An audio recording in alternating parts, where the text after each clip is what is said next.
மக்களே, இந்த வாரத்தோட நாமினேஷன் லிஸ்ட் வெளியே இருக்கு. புதிய கேப்டன், அதுவும் ஒரு ஒயில்ட் கார்டுல இருந்து வந்திருக்காங்க அப்படின்ற மாதிரி பல அப்டேட்ஸ் இருக்கு. அதுல குறிப்பா நாமினேஷன் லிஸ்ட்டை கேட்டா 1 5 10க்கு மேல போதுங்க.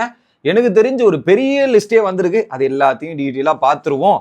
வணக்கம் மக்களே, நேஷனல் வாட்ச்ல இருந்து உங்கள் மணிவண்ணன். சேனலுக்கு புதுசா இருந்தீங்கன்னா சப்ஸ்கிரைப் பண்ணிருங்க. வீடியோ பார்க்குற அனைத்து நபர்களும் லைக்கை போட்டுருங்க. ஸோ நீங்க போடுற லைக் மூலியமா பல பேருக்கு வீடியோ போய் சேர்றதுக்கு ஹெல்ப்ஃபுல்லா இருக்கும். அதை மட்டும் மறந்துடாதீங்க மக்களே, லைக்கை போட்டுருங்க. இப்போ கண்டென்ட்டுக்குள்ள போயிடலாம். ஃபர்ஸ்ட் இந்த வாரத்தோட கேப்டன் அப்படின்றதுக்குள்ள போயிடலாம். ஸோ அது கேப்டன்சி டாஸ்க் எந்த ரீதியில நடந்திருக்குன்னு எனக்கு தெரியல. ஒரு பக்கம் பிரவீன் ராஜுக்கு ஒரு பெனிஃபிட் இருக்கு. ஏன்னா இந்த வாரம் கேப்டனா இருந்ததால அடுத்த வாரம் கேப்டன்சி டாஸ்க்ல பார்ட்டிசிபேட் பண்ணணும். திவ்யா, பிரவீன்ராஜ், இன்னொரு நபர், அது யாருன்னு தெரியல, அவங்க எல்லாம் பார்ட்டிசிபேட் பண்ணிருக்காங்க போல. அதுல இந்த வாரத்தோட கேப்டனாக திவ்யா வந்திருக்காங்க அப்படின்றதான் பார்க்க முடியுது. ஸோ கேப்டன்சி வந்தாலே அவங்களுக்கு ஒரு பெரிய ஆப் இருக்கு அப்படின்றது எடுத்துக்கணும். ஏன்னா எடுத்து பாருங்க, வரலாறு பேசுது. இந்த சீசன் 9 வரலாறு பேசுது. வாரம் துஷார் கேப்டன் பறிக்கப்பட்டு ரோஸ்ட், அடுத்து கனியோட கேப்டன்சி அப்ரிஷியேட் பண்ணப்பட்டு ரோஸ்ட், இன்னைக்கு இவரோட கேப்டன்சி ரோஸ்ட், அடுத்து திவ்யா. ஆனா மிகப்பெரிய வாய்ப்பு திவ்யாவுக்கு தானா தேடி வந்திருக்கு. அந்த வாரமே கேப்டன். இதுல ஏகப்பட்ட பிரச்சனைகள் கிரியேட் பண்ணுவாங்க, பார்வதி வச்சு செய்ய பார்ப்பாங்க. அந்த தடையெல்லாம் தாண்டி ஒரு பக்கம் திவ்யா மட்டும் ப்ரூவ் பண்ணிட்டாங்கன்னு வச்சுங்களேன், மிகப்பெரிய ஸ்கோரிங்கா மாறிடும். மிகப்பெரிய இப்போ ஒரு வாரம் இவங்கெல்லாம் டேக்கிள் பண்ணி ஒரு நல்ல கேப்டன்சின்றத ஒரு பாராட்டு வாங்கிட்டாங்கன்னு வச்சுங்க, வேற மாதிரி ஸ்கோரிங் ரேட்டா எகிரிடும் திவ்யாவுக்கு. பார்ப்போம் அதை எப்படி ஹேண்டில் பண்றாங்க, அதுக்கு தகுதி இருக்கா இல்லையான்றது தெரியும். இந்த வாரம் தெரிஞ்சிடும் மக்களே, தெரிஞ்சிடும். ஸோ திவ்யா கேப்டன் அப்படின்றது ஒண்ணு. அடுத்து நாமினேஷன் லிஸ்ட்ல 1 2 அப்படின்றது பாத்தீங்கன்னா 3 பேரை தாண்டி மற்ற எல்லாருமே நாமினேஷன் லிஸ்ட்ல வந்திருக்காங்க அப்படின்ற மாதிரி நமக்கு தகவல் வருது. ஒயில்ட் கார்டுமா அப்படின்னு கேட்டீங்கன்னா ஒயில்ட் கார்டும் தான் ப்ரோ அப்படின்ற மாதிரி சொல்றாங்க. பட் எனக்கு டவுட் இருக்கு. அந்த wild card Divya nomination free, மிச்சம் இருக்கிறது யார்? 2 பேரு, பிரஜன் அண்ட் சாண்ட்ரா. இன்னொரு பக்கம் அமித். இவங்க 2 பேர் நாமினேஷன்ல வராங்களா இல்லையா? நாமினேஷன் ஃப்ரீ பாஸ் எப்பவுமே ஒயில்டு கார்டு வந்த வாரம் கொடுப்பாங்க. பட் இந்த வாரம் கொடுக்கல போல இருக்கு அப்படின்றது தெரியல. அதை மட்டும் டவுட்ல இருக்கு, அதை விட்டுருங்க.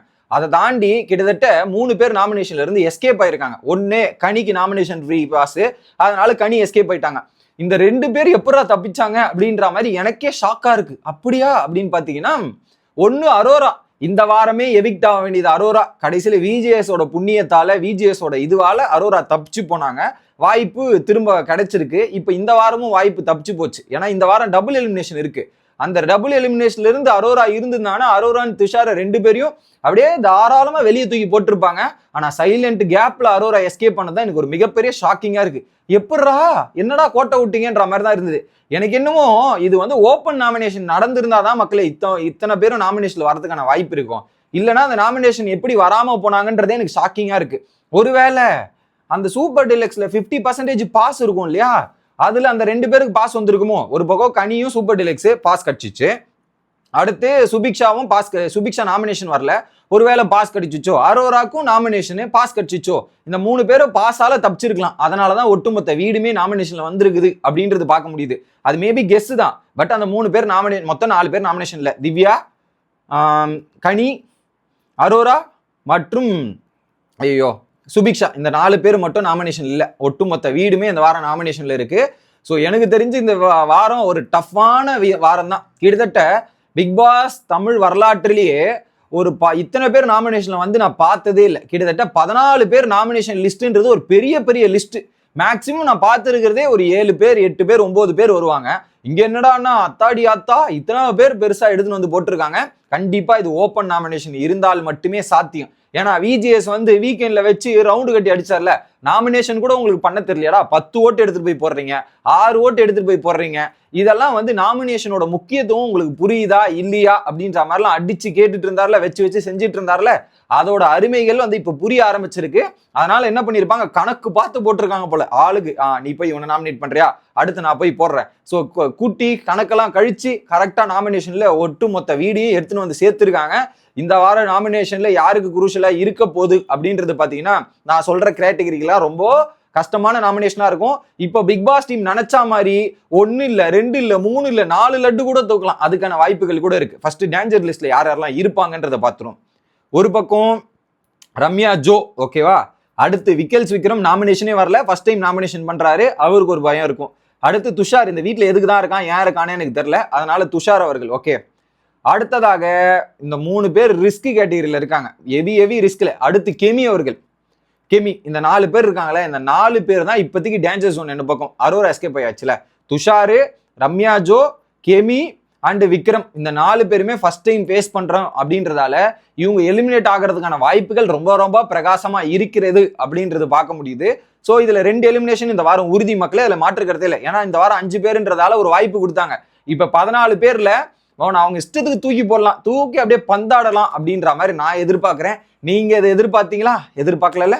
அடுத்ததாக இன்னொரு விஷயம் சொல்றேன். இந்த வாரம் டாஸ்க் என்ன தெரியுமா? இன்ட்ரெஸ்டிங்கான task, hotel task, Bigg Boss hotel task அப்படின்றது தான். இந்த ஹோட்டல் டாஸ்க்ல என்ன பழைய மாதிரி பண்ணிட போறீங்களா, இல்ல மலையாளம் பிக் பாஸை பத்தி தான் ஒரு பேட்டர்னையே ஃபாலோ பண்ணிட்டு வரீங்க? மலையாள பிக் பாஸோட பேட்டர்ன் தான் ஃபாலோ பண்றீங்க. மலையாள பிக் பாஸ்ல ஹோட்டல் டாஸ்க்னா ஒரு தனித்துவம் இருக்கு.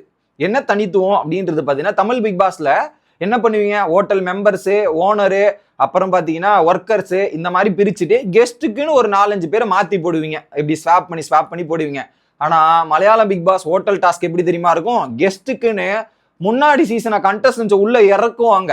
ஐ மீன் இப்போ சீசன் 9 நடக்குதுன்னா சீசன் 8ல இருந்து ஒரு 2 பேர், இல்ல சீசன் 7ல இருந்து 2 பேர், இல்ல 1வது சீசன்ல இருந்து கூட கூப்பிடுவாங்க. அவங்க வந்து ஒரு 3 நாள் ஸ்டே பண்ணி அந்த ஹோட்டல்ல அவங்கள கௌரவிக்கணும். அவங்க அந்த ஹோட்டலோட கெஸ்டா வந்திருப்பாங்க. அது வந்து வேற மாதிரி ஒரு ஃபீல் கொடுக்கும். இப்ப நம்ம ஒரு நமக்குள்ள குளருது, நமக்குள்ள இருக்கிற கண்டஸ்டன்ஸை வச்சு பண்ணும்போது அது ஒரு மாதிரி இருக்கும். ஆனா வெளியே இருந்து ஒரு கண்டஸ்டன்ஸ் வரும்போது அது நிஜமாவே ஒரு ஃபீல் கிடைக்கும்.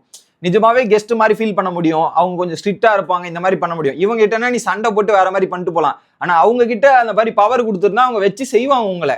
அந்த மாதிரி கொஞ்சம் இன்ட்ரெஸ்டிங்கா ஒரு பயம் உண்டாக்கலாம் அப்படின்ற மாதிரி இருந்தது. பட் இவங்க எந்த மாதிரி எக்ஸிக்யூட் பண்றாங்க, இந்த மாதிரி மலையாளம் மாதிரி எக்ஸிக்யூட் பண்ண போறாங்களா, இல்ல இந்த மாதிரி எக்ஸிக்யூட் பண்ண போறாங்களான்றது let's wait and see. But இந்த வாரம் அந்த டாப் பொசிஷன் யார் எடுக்க போறாங்க நான் வெயிட் பண்ணி பாக்குறேன். அந்த டாப் பொசிஷன் எனக்கு தெரிஞ்ச இந்த வாரம் டாப் பொசிஷன் யார் தெரியுமா இருப்பாங்க? அந்த 4 பேர் இருப்பாங்க. அதை நான் உங்களுக்கு கம்யூனிட்டி போஸ்ட்லயுமே வச்சிருப்பேன். அதை பார்த்தாவே உங்களுக்கு தெரிஞ்சிருக்கும். முதல் இடத்தில் வியானா இருப்பதற்கான வாய்ப்பு இருக்கு. 2வது இடத்துல சபரி இருக்கிறதுக்கான வாய்ப்பு இருக்கு. 3வது இடத்துல வினோதா, கமருதீனா, இந்த 3 பேருக்கு ஒரு செம ஃபைட் இருக்கும். அடுத்த இடத்துல தான் திவாகர் இருப்பார். ஸோ இந்த 5 பேர் இருக்காங்க இல்லையா, கமருதீன், சபரி, வினோத், வியானா அண்டு திவாகர், இந்த 5 பேருக்கு அந்த ஃபர்ஸ்ட் பொசிஷன் வரதுக்கான கடுமையான போட்டிகள் நிலவரம் இருந்து கொண்டே இருக்கும் அப்படின்ற மாதிரி எதிர்பார்ப்புகள் இருக்கிறது. ஸோ இந்த வாரம் நீங்க யார் எவிக்ட் ஆகணும்னு நினைக்கிறீங்க அப்படின்றத சொல்லுங்க. எனக்கு தெரிஞ்ச இந்த வாரம் துஷார் மற்றும் ரம்யா ஜோவை தூக்கி விட்டுருவாங்களோன்ற மாதிரி எனக்கு தோணுது மக்களே. அதுல கெமி கூட வரதுக்கான வாய்ப்பு இருக்கு. பட் இந்த 2 பேர் ஹெவியான டேஞ்சர் ஜோன்ல இருக்காங்க.